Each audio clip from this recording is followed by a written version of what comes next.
In this video, I'll be breaking down the strategy that my client Aden used to book $7,000 in a week worth of ceramic coatings. Now, these are a few messages breaking down. This is actually within about 2 days of bookings. So right here, 4 coatings in that week, locked in 2 more. This is on, I think, a Friday. At that point, it totaled out to $6,800 and then locked in another one. So about $7,800 worth of coatings. So that ended up resulting in August having $15,000 booked in for August, and that was, I think, by the end of July or like one of the first days into August. So this is about double of what he was typically booking out in previous months. So this video, I'll basically just break down the strategy that we use implemented into Aden's business in order to do this within a 90-day time frame. Now, if you're wondering how, there's 3 main components that we break down in the business in order to get results like this. Now, this video is mainly for people who are already running ads. So if you're currently running ads and you want to make an extra $10,000 per month within, say, the next 90 days, this is kind of the system that you'd follow. So broken into 3 categories. First, most important is going to be your marketing. You really can't do anything unless you fix your marketing strategy. This is kind of a representation of what we're looking for, or what your marketing strategy should look like once you implement the organic funnel system, which is what we did with Aden. So think about this as your foundation. These are all of your different marketing strategies. You have your ads, word of mouth, referrals, Instagram. You could have Google ads, Google SEO, all sorts of different ways. Now, typically you'll have your leads that are running into your sales process, basically, or running into your CRM. So if you have any sort of weak points in this foundation, whether it's the foundation of your funnel, so where people are captured once they want more information about your service, whatever that basically, like whatever that part is that captures that prospect, if you have any sort of weak parts in that business, you're going to be missing out on money. So the organic funnel system is what builds that solid foundation. For us, with all of our clients, we're building a funnel from using your Instagram account. So when you're running ads, you have a ton of traffic that lands on your Instagram account on a daily basis. So we want to be able to capitalize on that and turn as many of those viewers into followers and leads. So that way our costs will drop and our leads will increase. So for example, a pretty common ad spend is, say, $1,000 a month on ads, or $1,000 a month. So let's say that you bring in 60 leads from that. Okay, cost per lead is going to be about $16. Let's say this is pretty average for someone who hasn't gone through a sales training, closing maybe 1 out of every 6 clients. This is like assuming it's higher ticket clients. With that, you'd have a $100 CPA, cost per action. So like how much it costs to acquire a client. Average ticket price is $1,000. That gives you a 10x ROAS. So that's a very attainable number in the auto detailing industry if you have a good marketing process in place. What most people have is something like this. So you have ways to bring in leads, but it's not fully optimized. So whether that's driving traffic to your Instagram account, okay, your content strategy isn't hitting the right selling points to get someone from a cold lead to a warm lead. Or if you're running ads to a lead form, you have someone who fills out a lead form, and then from there, they're not responding. And a lot of people think that they're low quality leads, but they're not responding because you don't have a way to automatically nurture those prospects through content over the next, say, 14 to 30 days. So this is typically what businesses look like. You have all of your marketing strategies that come in, goes into your funnel or goes into your landing page, and you're missing all of these prospects. So this is something that's like more ordinary. Let's say $1,000 ad spend. Okay, now you have 40 leads. Your cost per lead is maybe $25. You're closing maybe 1 out of every 8 clients because you don't have content to funnel people through. That content is basically what will pique people's interest, pre-qualify and pre-sell them. So they're going to be a colder lead if they don't have content to funnel through. So that will basically make your close rate a bit lower. That could put your cost per action, so how much it costs to acquire a client, higher, being at right here, say $200. These are all examples, but $200, average ticket price $1,000, ROAS 5x. Still a good return on ad spend. You're spending $1,000, you're making $5,000. Like that's still good, but we want to be able to maximize. The whole idea whenever I'm working with a client is how can we increase your business's revenue without spending any additional money on paid advertising? Because everybody out there tells you run ads with us, spend more on paid advertising, get into Google, like do all these different things. And yeah, like those are all things that may make you more money, but at the end of the month, you're not profiting more. And profit is the most important part of the business, or at least one of them. So Typically, when we start working with a client, what we'll do is implement a content strategy in this organic funnel system. So we implement an organic content strategy. So that way, whenever people land on your social media account, they go through this content strategy that's backed by your real customers and your target audience. So we figure out what are all the weak points or issues, things that they're struggling with that pique their interest in our services. And then from there, we figure out all the benefits. So what are all the benefits, the issues that they want fixed? And then we figure out, based on your past sales calls and all those people who aren't moving forward, what are the common objections that you're getting that's basically holding people back from moving forward? And what we do is we write down all that information and then put together a content calendar and like a content strategy based on all that information.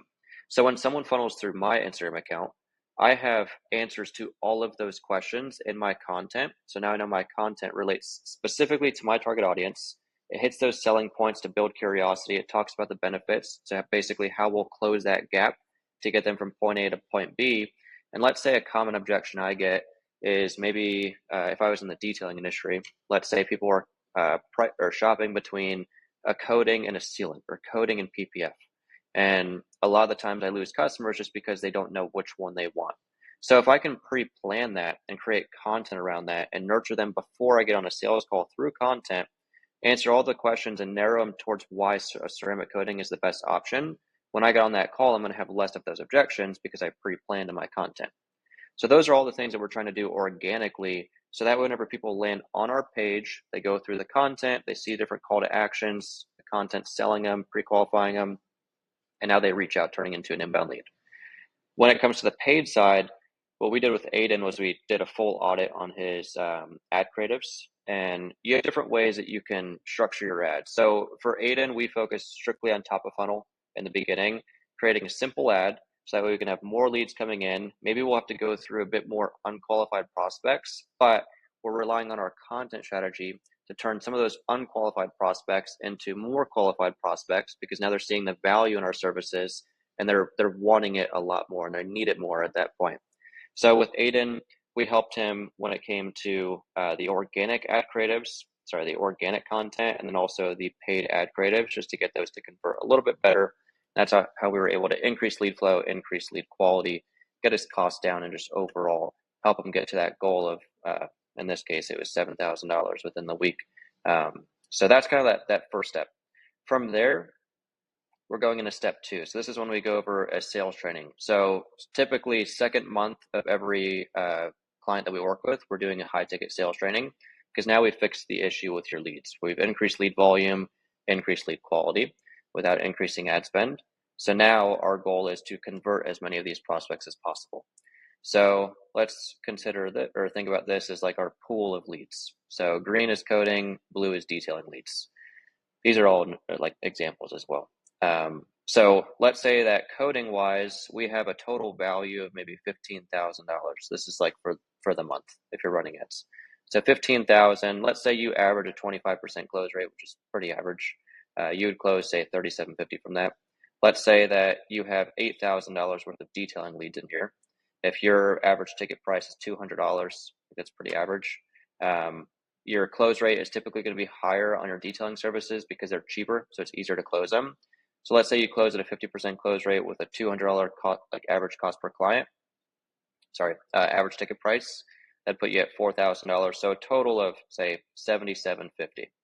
So over here in these numbers, this is basically like we're using this to get to this goal. So in month 2, this is like without the sales training, just how much we're going to be closing without going over the sales training. So this is after the sales training. This is kind of what we'd focus on. So same valuation here, 15,000 for coatings, 8,000 for details.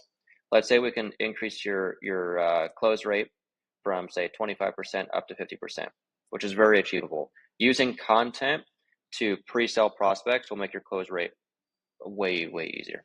So let's say just from that 50% close rate.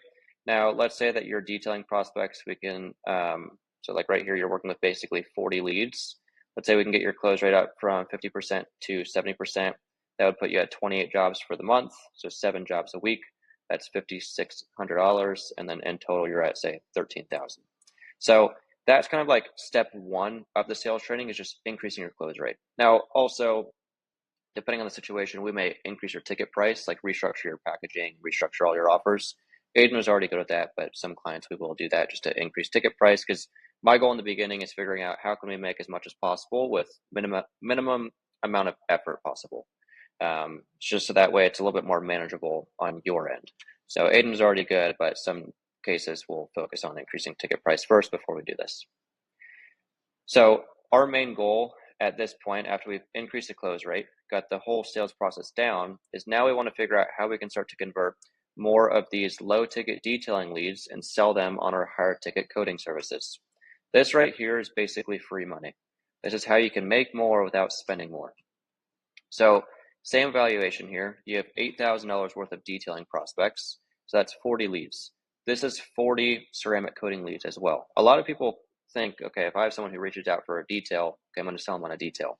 Or, okay, maybe once I get in person, maybe I'll try and upsell them. We don't want to do that. Our intentions are always to sell people on our higher ticket ceramic coating services. So even if you're not doing coatings, okay, our higher ticket detailing services, $500 to $700 packages. So in my eyes, all 40 of these prospects are coating prospects. If I could just get, say, even a 25% conversion rate, meaning asking the right questions in the beginning of the call to feel out that prospect, kind of see what their situation is, see if they're looking for long-term protection, short-term, just quick maintenance. All those people who are looking for more long-term protection, if I can pique their interest on our coding and get even 25% of them to convert, that's an extra 10 jobs. So average ticket price is $1,000. That's our new total from our detailing leads is now, say, $10,000 if we're converting 25% of these.